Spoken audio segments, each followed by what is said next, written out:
You ask Tiger to solve. This deals with linear equations with one unknown. The final result is y equals 7. Let's solve it step by step. Simplify the expression. Expand the parentheses. Simplify the arithmetic.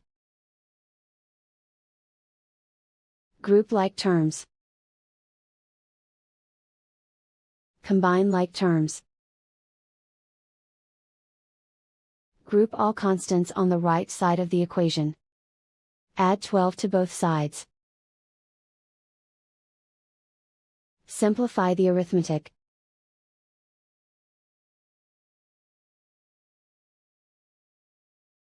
Isolate the y. Divide both sides by 2. Simplify the fraction. Find the greatest common factor of the numerator and denominator. Factor out and cancel the greatest common factor. And so the final result is y equals 7.